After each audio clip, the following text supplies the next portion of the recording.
Sudah, Pak. Sudah, Pak. Oke. Ya, Pak.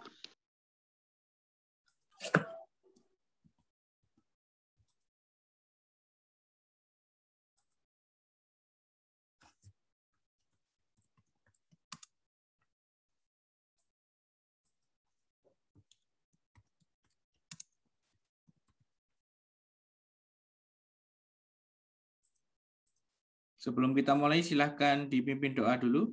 Salah satu dari kalian, silahkan.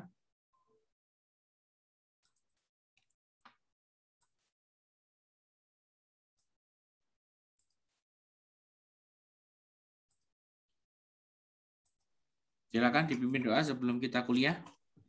Iya, Pak, saya saja. Sebelum kita memulai pembelajaran hari ini, marilah kita berdoa menurut agama dan keyakinan masing-masing. Berdoa, mulai. Keyakinannya sama ya, kita baca doa belajar, gitu Mas. Oke, Oh, iya. diulangi silakan. Sebelum kita memulai pembelajaran hari ini, marilah kita membaca doa belajar bersama-sama ya, teman-teman. Ya, Bismillahirrahmanirrahim. Wafil Islam Idina Nabi Muhammad Nabiya Rasulullah Rabbi Zidni Ilman Amin ya rabbal alamin. Amin. Jadi kita nanti kalau mulai pakainya doa belajar ya. Oke, teman-teman, saya mulai ya. Untuk yang sudah hadir di sini, semuanya sudah masuk di dalam daftar hadir saya di Zoom ya, jadi nggak perlu di absen manual. Jadi nanti tinggal ikuti saja perkuliahan saya. Oke, nah pada hari ini kita akan belajar berkaitan dengan sebentar.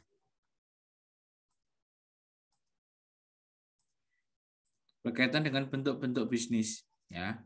Bentuk-bentuk bisnis yang ada di Indonesia. Bentuk bisnis yang ada di Indonesia.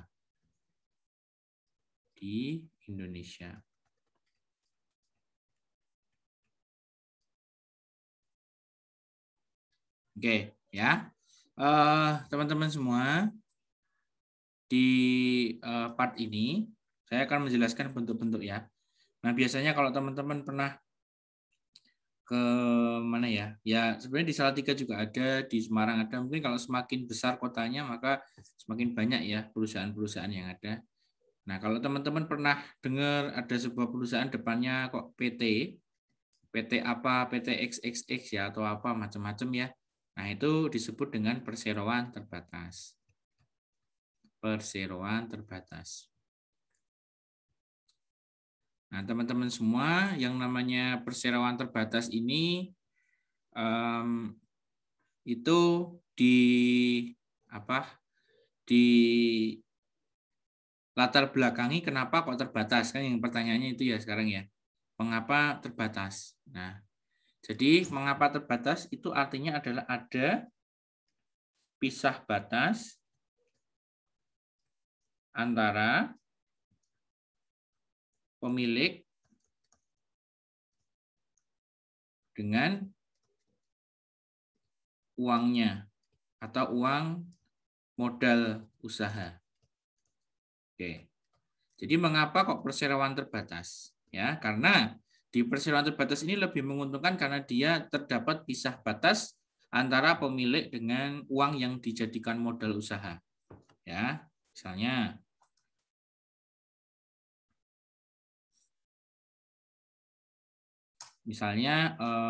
di sini ada orang namanya Fatin, misal gitu ya. Fatin. Terus kemudian ada Az-Zahra. Terus kemudian ada Jauhari. Ya. Ada Kurnia. Ya. Ada Kurnia. Oke. 4 orang ini sepakat untuk membentuk sebuah PT, ya. Disebut dengan PT terbaik, misalnya gitu ya namanya ya. PT terbaik. Nah, mereka membuat PT terbaik yang bergerak di bidang produksi kain. Misalnya seperti itu ya, anggap aja seperti itu. Nah, teman-teman semua, Fatin itu dan Azhara Jauhari Kurnia itu sepakat untuk memberikan modal, ya, yang jumlahnya itu bisa saja berbeda. Misalnya Fatin di sini ingin menyetorkan modal sebanyak 50 juta. Azhara 100 juta. Jauhari misalnya di sini 25 juta. Kurnia 25 juta. Ini contoh ya. Saya ingin menjelaskan kepada teman-teman bagaimana kok bisa sih perseroan terbatas itu kok dinamai terbatas itu apa? Perseroan itu kan artinya perusahaan. Terbatas itu berarti kan terbatas, ada batasnya. Nah, apa yang jadi terbatas itu apanya gitu ya. Saya ingin menampilkan itu, ya. Nah, teman-teman, yang disebut terbatas itu gini ceritanya. Yuk, coba sekarang kita hitung ya. Jadi total modalnya ada berapa, teman-teman? 200 juta. 200 200 juta ya. Hitung-hitung 200 juta, teman-teman. Nah, sekarang kita hitung komposisinya. Komposisi itu berarti persentase. Berarti Fatin berapa persen, teman-teman, kepemilikannya? 25%. 25%. Oke. Terus Azhara 50%. Jauhari 12,5%. Yang Kurnia 12,5%. Oke. Nah, ini komposisinya, teman-teman. Nah, sekarang Fatin, Azhara, Jauhari, Kurnia kan juga punya uang sendiri ya, yang di luar 50 juta, di luar 100 juta, di luar 25 juta, di luar 25 juta. Itu kan punya uang sendiri mereka. Ya, mungkin Fatin masih punya tabungan 20 juta, Azhara masih punya tabungan 500 juta, dan lain sebagainya. Nah, ketika PT Terbaik ini terkena ancaman yang membuat dia harus membayar sesuatu atau mungkin ada kerugian perusahaan, maka harta pribadi dari Fatin, Azhara, Jauhari, dan Kurnia ini dipisahkan dari tuntutan. Nah, maka kesimpulannya adalah Fatin, Azhara, Jauhari, Kurnia ini punya harta yang dipisahkan dengan 200 juta ini.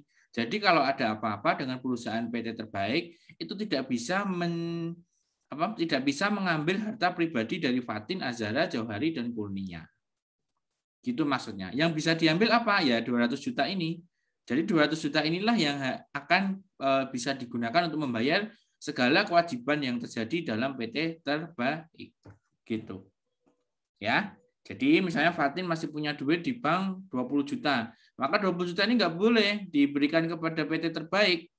Nggak boleh diberikan dalam hal apapun. Karena kalau tidak ada persetujuan antara 4 orang ini nggak bisa. Ya. Jadi semuanya sudah dibahas sebelumnya. Jadi kalian tahu PT itu keuntungannya seperti itu. Jadi kalau ada apa-apa, yang maju ya cuma sampai 200 juta. Yang bertanggung jawab hanya 200 juta. Tidak sampai ke harta pribadi seseorang. Gitu ya, teman-teman. Ada pertanyaan?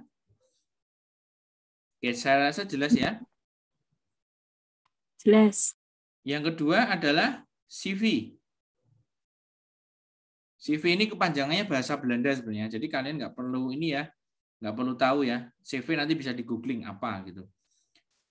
CV ini sebenarnya hampir sama kayak PT, ya, hampir sama dengan PT. Hanya saja CV ini tidak ada pisah batas. Nah, tidak ada pisah batas. Nah, tidak ada pisah batas itu berarti harta pribadi seseorang itu bisa digunakan untuk melunasi kewajiban-kewajiban perusahaan. Jadi enggak ada pisah batasnya, gitu loh. Nah, memang CV ini lebih murah secara pengurusan izinnya lebih mudah dan murah ya. Izin murah dan mudah. Namun kekurangannya adalah dia tidak bisa ada pisah batas antara si harta pribadi pemiliknya dengan harta pribadi harta yang disetorkan untuk modal, gitu loh, ya. Jadi perbedaannya itu, teman-teman.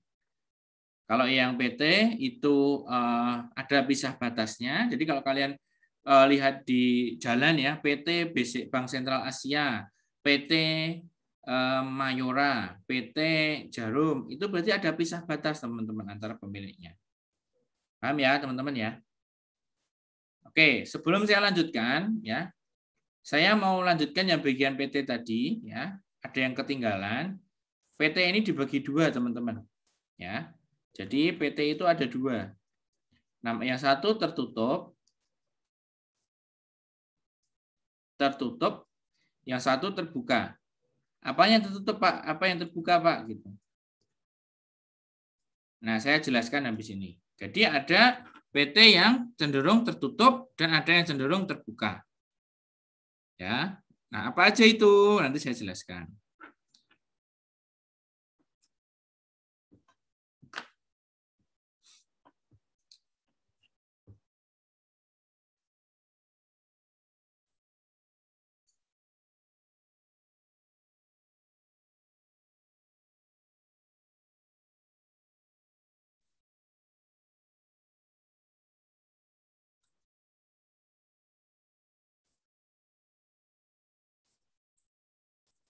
Oke, misalnya saya tanya Mbak Yumna.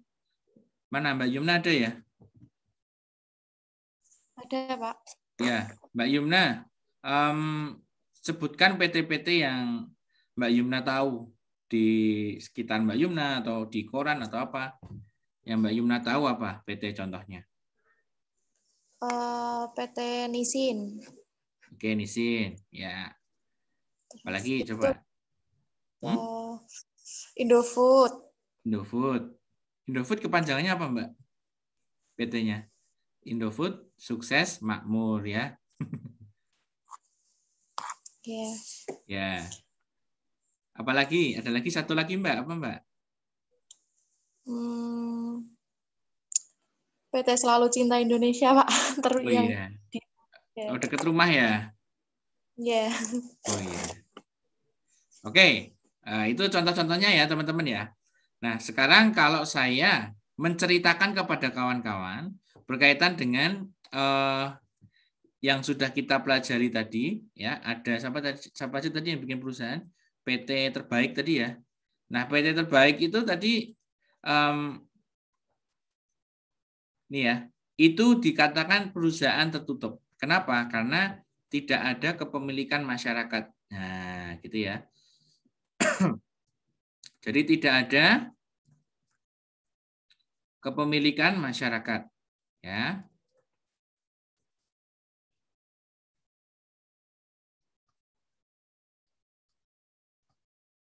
Jadi tidak ada kepemilikan masyarakat.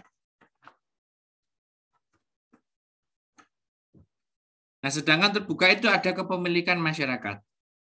Gimana mekanismenya, Pak? Habis ini saya jelaskan ya. Kepemilikan masyarakat.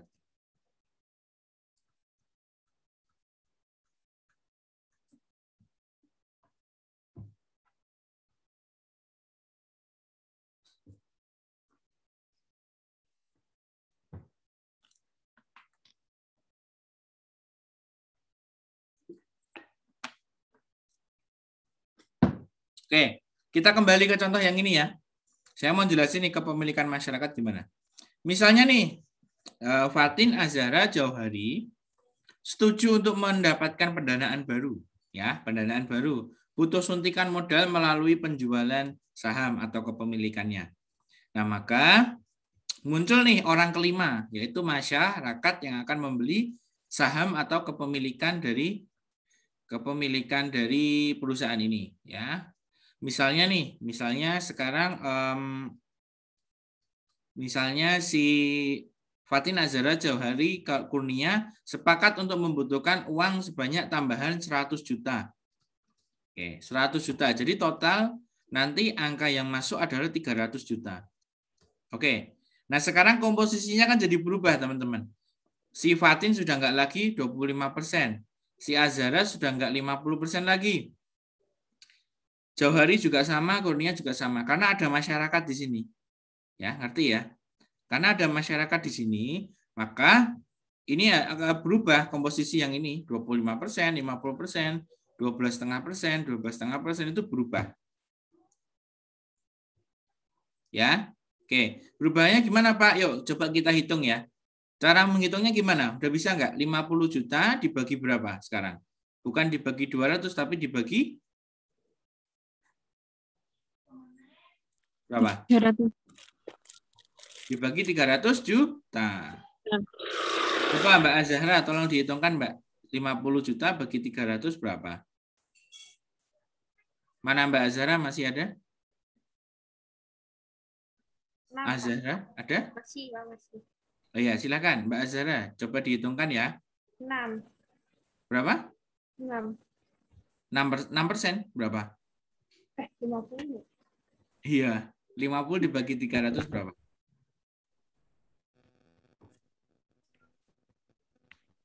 Berapa?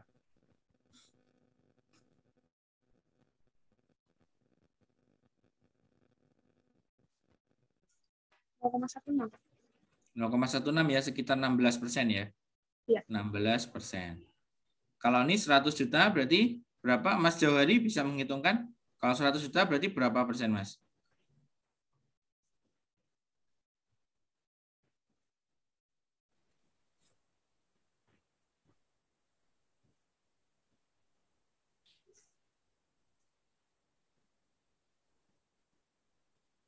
Berapa, Mas? 100 juta dibagi 300 berarti berapa? Berapa persen ini?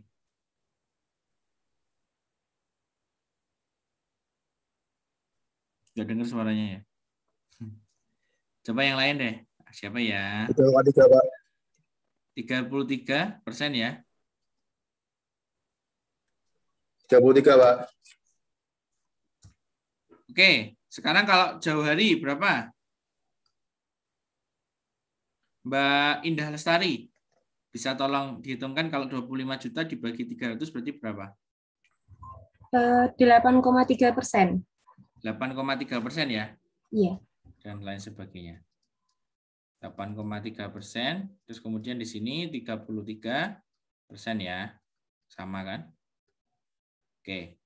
Nah, teman-teman, sekarang komposisinya sudah berubah. Nah, sekarang PT terbaik ini sudah bukan lagi PT tertutup, sehingga namanya akan berubah. Jadi PT terbaik TBK. Nah, kalau kalian pernah lihat ya di mana, di papan iklan, di mana, itu kalau ada embel-embel TBK di belakangnya, itu berarti kepemilikannya ada beberapa persen dimiliki oleh masyarakat.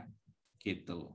Jadi kayak kita ini bisa nih beli sahamnya PT Indofood, BCA, apalagi Mandiri, BRI, apalagi dan lain sebagainya banyak sekali ya. Nah, nanti kita bisa beli sahamnya mereka. Sehingga kita punya kepemilikan dari perusahaan tersebut meskipun angkanya sangat-sangat kecil ya. Gitu. Ada pertanyaan teman-teman? Belum, Mbak. Belum Pak. Oke ya, paham ya?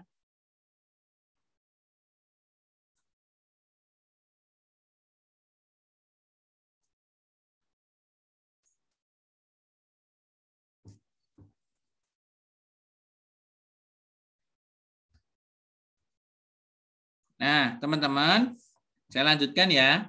Jadi, peristiwa tadi, dari 4 orang tadi ya, 4 orang tadi, kemudian tambah lagi jadi satu pihak, jadi 5 orang ya, 5 pihak. Nah, ini disebut dengan pasar primer. Ya, kan ini kan sama kayak jual beli ya. Nah, ini disebut dengan pasar primer. Jadi, kalau kalian nemu istilah bisnis kok pasar primer, ya berarti kalian sedang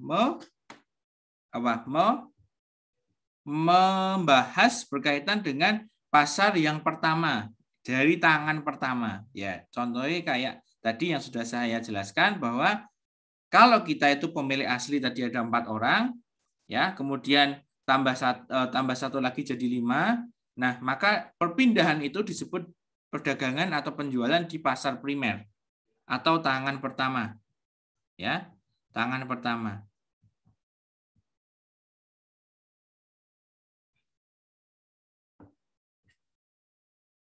Nah, sekarang masyarakat tadi boleh nggak menjual kepemilikannya ke masyarakat yang lain? Boleh. Nah, jadi kalau nanti terjadi penjualan kembali, ya, penjualan antara masyarakat dengan masyarakat lain, maka ya disebut sebagai pasar sekunder. Nah, gitu ya. Pasar sekunder. Oke. Pasar sekunder. Pasar sekunder. Nah, jadi pasar sekunder itu adalah perdagangan dari si masyarakat kepada masyarakat lainnya, gitu ya.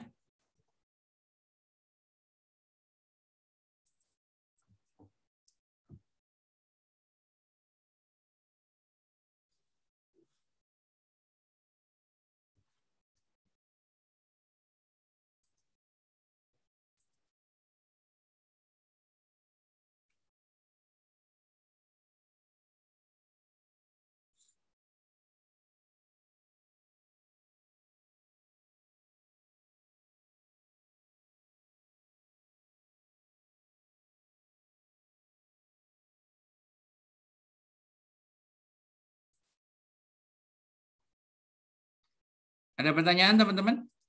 Pasar primer, pasar sekunder?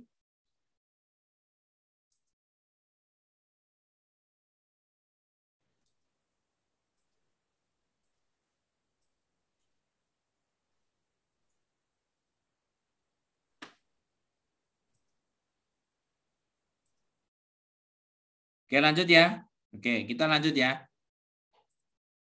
Nah, bentuk-bentuk usaha tidak hanya berkaitan dengan PT dan CV ya, tapi ada juga bentuk-bentuk yang lain. Nah, yang ketiga disebut sebagai yayasan.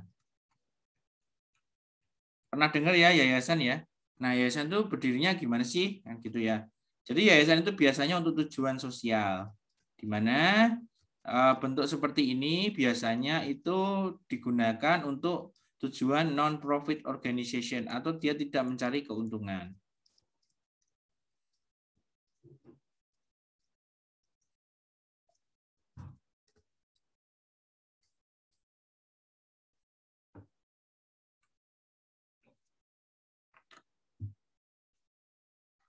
Jadi dia tidak mencari keuntungan ya teman-teman ya. Misalnya yayasan bina apa gitu namanya di sekitar kita banyak ya, saya nggak hafal. Mungkin di dekat saya dengan di dekat kalian bisa beda-beda ya. Nah, jadi kalau kalian ingin membuat yayasan, nah tujuannya adalah kalian ingin sosial, ingin tidak mendapat keuntungan dan sebagainya. Lalu yang keempat, yang terakhir adalah perkumpulan.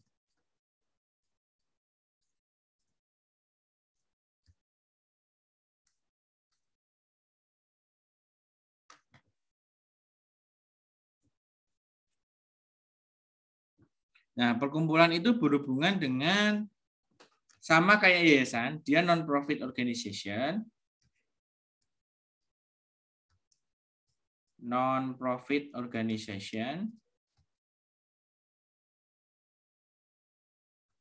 Jadi dia nggak meminta ini ya keuntungan ya. Biasanya misalnya perkumpulan dosen Indonesia atau apa, nah, ini tugasnya nggak sebesar yayasan. Jadi kalau yayasan itu lebih besar, karena yayasan itu kan bisa bikin rumah sakit, bisa bikin perusahaan juga gitu loh. Tapi kalau perkumpulan nggak bisa. Perkumpulan itu hanya sekelompok orang yang seprofesi sehingga dia berkumpul menjadi satu.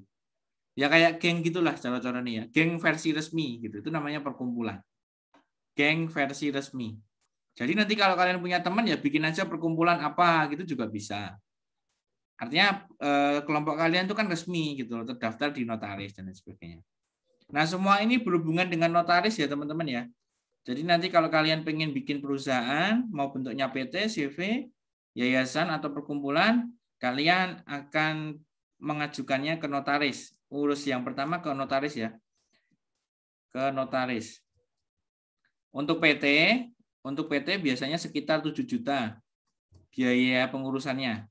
Ini kalau PT. Kalau CV biasanya 1 jutaan.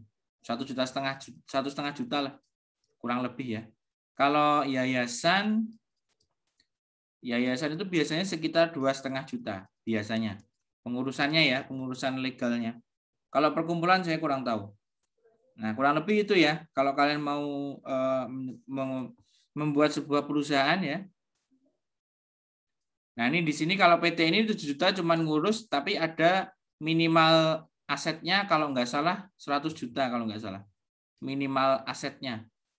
Jadi minimal modal di store-nya itu kalau nggak salah 100 juta. Modal di store-nya. Tapi kalau CV nggak harus, nggak selalu. Makanya CV itu lebih murah, teman-teman. Ya, jadi kalau kalian pengen bikin usaha yang terdaftar resmi, nah kalian bisa mendaftar CV misalnya gitu ya. Nggak masalah sih kalau masih kecil-kecilan gitu loh. Nggak akan ada tuntutan yang macam-macam sih kalau CV itu. Tapi kalau kalian pengen besar, ya modalnya besar, kalian bisa bikin PT itu gitu. Ya, silakan ada pertanyaan teman-teman.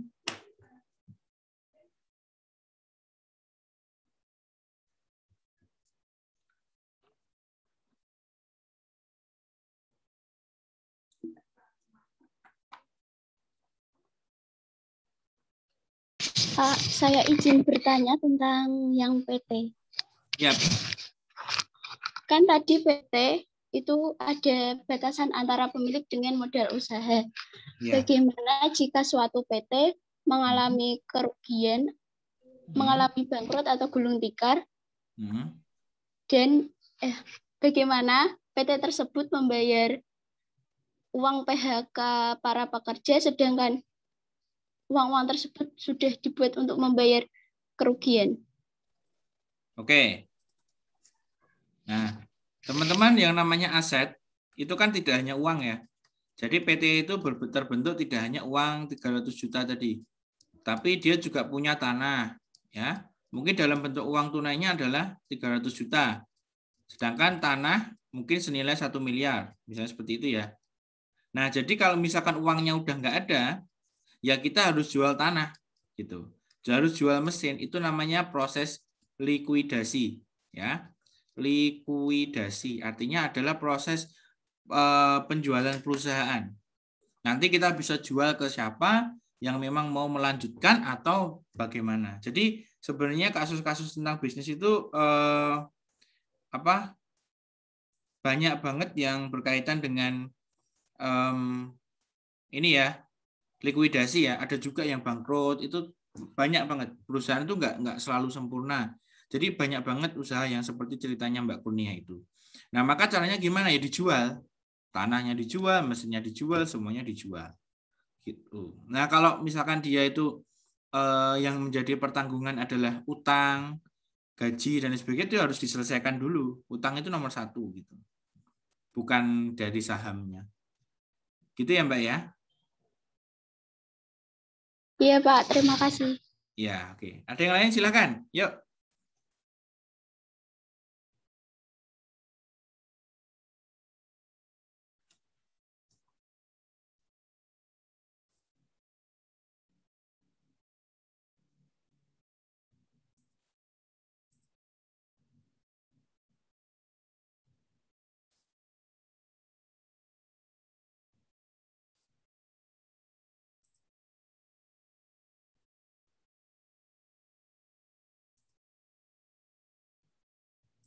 Yuk, silakan.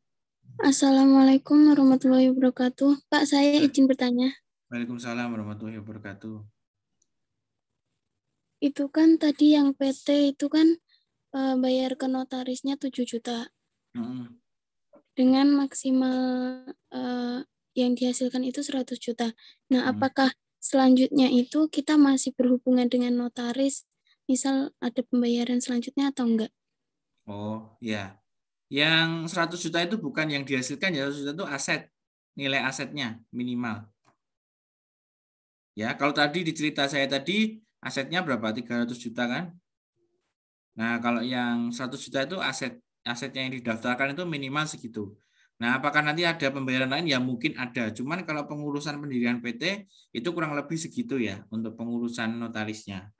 Nah, kalau ada notaris yang lebih mahal mungkin ada juga gitu. Tapi kalau untuk awal ya hanya itu yang diurus, ya. Nah, nanti terus prosesnya ikuti notaris dan lain sebagainya. Gitu. Ya. Baik, terima kasih, Pak. Ya, sama-sama. Ada lagi? Jadi perusahaan itu sangat ini ya, teman-teman ya. Sangat mengeluarkan uang yang besar, apalagi PT. Nah, maka kalau kalian nanti kerja pasti juga dituntut untuk bisa bekerja dengan maksimal gitu loh. Nggak cuma bisa akuntansi, nggak cuma bisa menghitung, tapi juga kalian punya leadership, punya kemampuan-kemampuan lain yang mendukung dari organisasi itu. Semua organisasi itu pasti pengen dapat tenaga kerja yang optimal, teman-teman. Sama kayak kita mau beli barang. Kalian kalau beli pakaian kan nggak mau tuh ada jahitan-jahitan yang keluar, terus kualitasnya jelek, bahannya jelek, ya sama kayak perusahaan. Perusahaan itu juga pengennya mendapatkan tenaga kerja yang memang bisa siap untuk bekerja, tidak hanya juga menghitung, tidak hanya bekerja biasa, tapi juga mensupport, meningkatkan kemampuan kapasitas dari perusahaan itu, gitu. Karena kalian sendiri lihat sendiri kan untuk memulai usaha aja memang nggak mudah, gitu.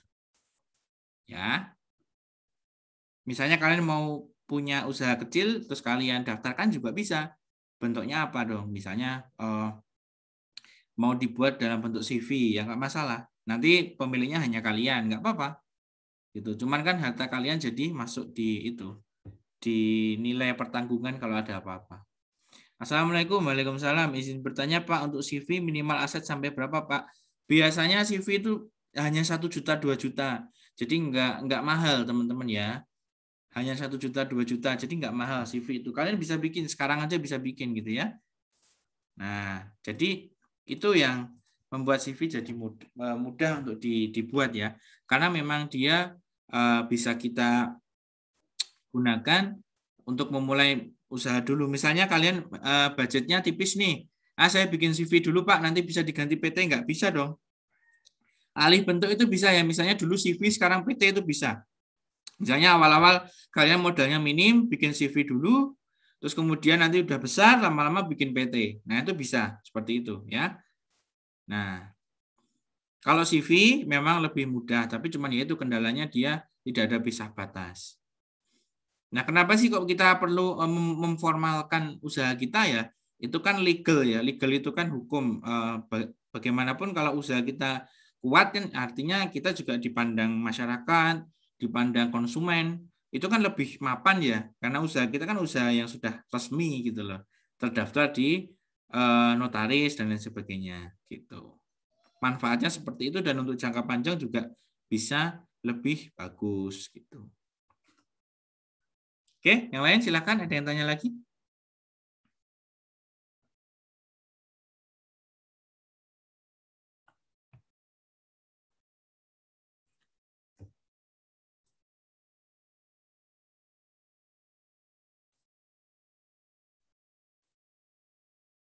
Oke, udah paham ya? Simple ya.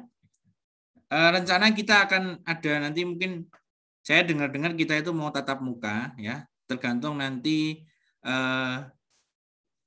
Salatiga semoga bisa cepat untuk bisa PPKM level 2 ya. Nanti kalau sudah kita bertemu di kelas, insya Allah kita belajarnya jadi lebih nyaman. Saya sengaja untuk Zoom itu tidak terlalu lama, supaya teman-teman yang sinyalnya jelek, sinyalnya yang terbatas bisa hemat lah gitu loh. Assalamualaikum Pak, izin bertanya, terkadang kan ada beberapa PT yang terlambat atau bahkan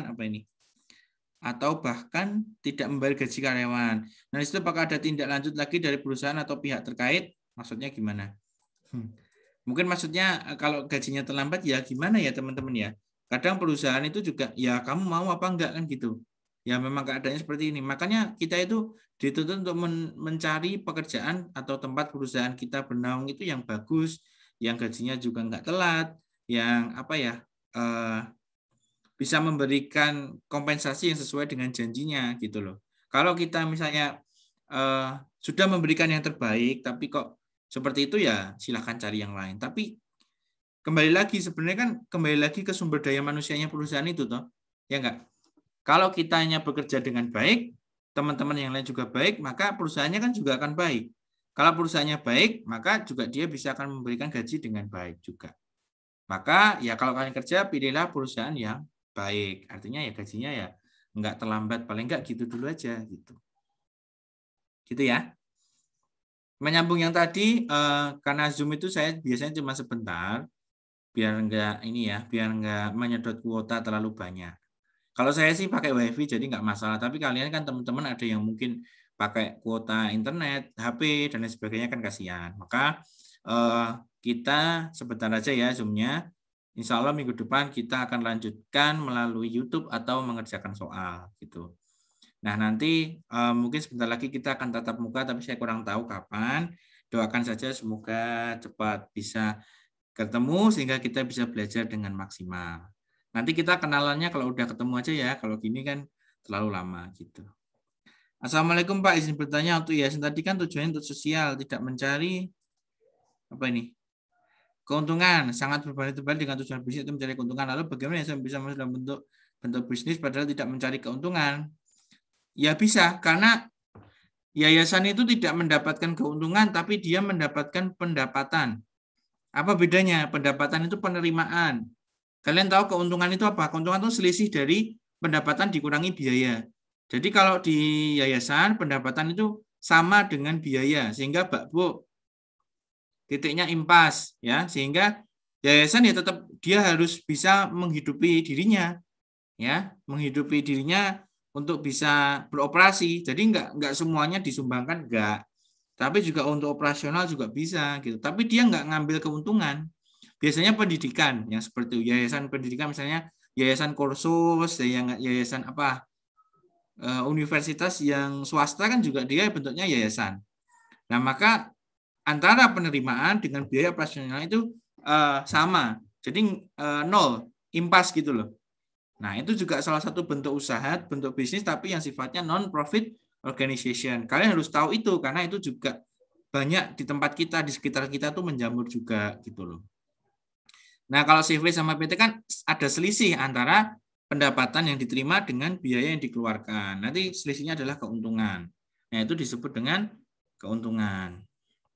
Gitu ya. Ada lagi? Izin bertanya lagi, Pak. Semisal dalam suatu CV dengan aset misal 50 juta, apakah ini asetnya juga dapat dijual kepada masyarakat, Pak, seperti halnya PT? Untuk bisa dijual ke masyarakat itu ada standar minimal asetnya, teman-teman. Jadi minimal aset yang bisa bisa dibeli di masyarakat atau nama lainnya adalah proses untuk menjadi terbuka itu ada standar minimalnya asetnya. Misalnya 1 miliar. Jadi aset perusahaan harus 1 miliar baru bisa diperjualbelikan di masyarakat. Jadi dengan kata lain perusahaan yang CV itu kebanyakan pasti tertutup. Ya. Tapi kalau perusahaan yang terbuka itu biasanya PT. Nah sekarang kalau PT yang tertutup aja banyak kok. Apa PT yang tertutup? Banyak sekali. Tadi Mbak Yumna kan sudah menyebutkan PT Selalu Cinta Indonesia itu ya. Nah itu tertutup ya, karena dia nggak dimiliki oleh masyarakat. Assalamualaikum Pak. Wah ini banyak sekali pertanyaan. Bentar ya. Mohon maaf apakah sama antara yayasan dan wakaf? Terima kasih. Assalamualaikum Pak. Izin bertanya Pak, CV bisa berubah menjadi yayasan? Yang pertama jauh hari antara yayasan dan wakaf. Wakaf itu kan bukan lembaga ya. Wakaf itu kan aktivitas loh. Kata kerja wakaf itu, ya. Hibah toh sama aja hibah. Tapi kalau yayasan itu kan lembaga. Lembaga itu di dalamnya ada orang-orangnya. Bisa jadi yayasannya itu juga memberikan wakaf juga bisa. Ya, jadi wakaf itu salah satu aktivitas yang ada dalam yayasan biasanya. Ya, jadi beda ya. Terus kemudian untuk CV bisa berubah menjadi yayasan enggak? Untuk itu, sepemahaman saya itu CV itu beda dengan yayasan. Jadi kalau kita buat yayasan, kita harus bikin yang versi CV-nya. Karena kan beda ini ya, beda banget. Kalau yang CV itu kan profit, tapi yayasan kan sama sekali enggak profit. Nah maka kita punya dua-duanya, kebanyakan gitu orang-orang itu. Jadi yayasannya yang bagian sosialnya, yang CV-nya bagian profitnya. Jadi setiap yang CV itu profit, nah keuntungannya sebagian untuk yayasan. Nah seperti itu biasanya mekanismenya. Misalnya kayak gini ya, saya jelaskan ya.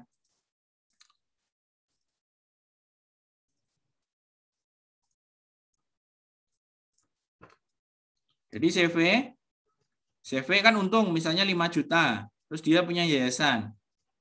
Nah, 5 juta ini mungkin ditarik ke sini 3 juta untuk yayasan, yang 2 juta untuk keuntungan, itu juga bisa. Jadi dia punya 2 SK, 2 surat keputusan, yang satu CV, yang satu yayasan, itu boleh. Tapi kalau berubah, saya rasa sepertinya nggak boleh gitu. Ya, tapi bikin 2 gitu boleh, 2 versi ya. Ada yang versi untuk sosial, ada yang versi untuk keuntungan gitu. Assalamualaikum Pak, izin bertanya gimana hasil dari PT gimana Pak? Maksudnya ya? Pembagian hasil dari PT apakah antara Fatin dan Azhara memiliki selisih keuntungan? Oh, oke, keuntungannya ya. Oke, teman-teman, sebentar ya.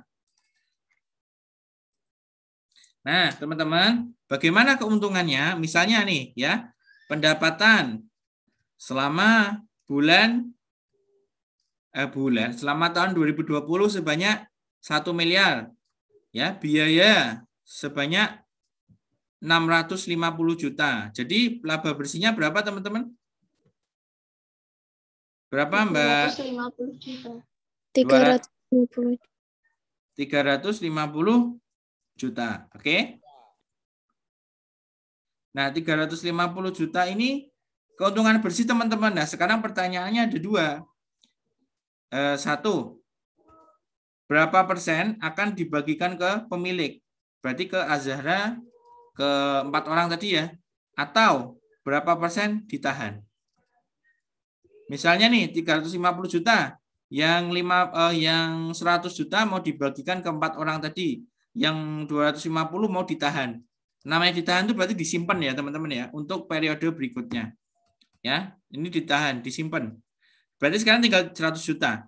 Tadi si Azhara berapa persen tadi kepemilikannya? 50 ya. Dan lain sebagainya. Tinggal dikalikan aja 50%-nya 100 juta berapa? 50 juta. Tadi berapa lagi? 25 ya tadi ya. Ada siapa tadi? Jauhari apa siapa ya? Berarti 25 juta dapatnya. Jadi dikalikan dengan prosentasenya dia. Prosentasenya dia berapa gitu. Kalau memang mau dibagikan semuanya. Tapi kalau ditahan ya berarti ditahan sendiri, enggak dibagikan gitu loh. Ya.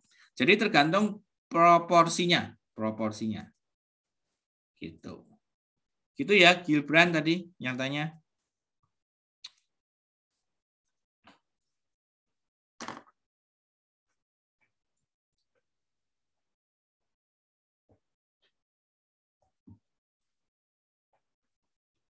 Ada lagi tanya? Sudah cukup, Pak. Oh, Dita sudah cukup? Ampun. Ya, bentar ya, yang lain nggak tahu ya. Itu Dita sudah cukup, tapi kalau yang lain nggak tahu, ya.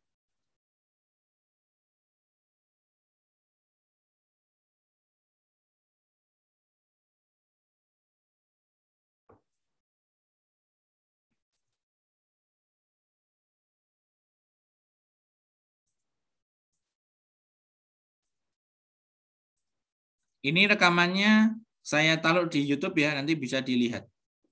Nah, ini ada yang belum ya. Masih tanya, nggak masalah, nggak apa-apa, santai aja. Keuntungan dari sebuah perkumpulan itu apa saja ya Pak? Nah, keuntungannya adalah resmi. Kalau kalian punya geng, punya anggota yang satu profesi, misalnya perkumpulan mahasiswa akuntansi syariah se-Jawa Tengah, misalnya gitu ya, kalian bikin gitu ya.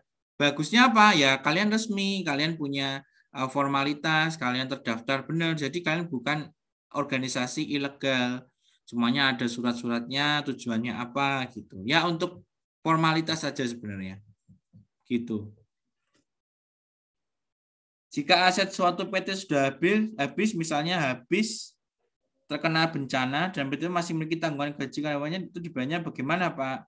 Habis terkena bencana, tergantung. Kalau habis terkena bencana itu apakah aset-asetnya nggak bisa dijual?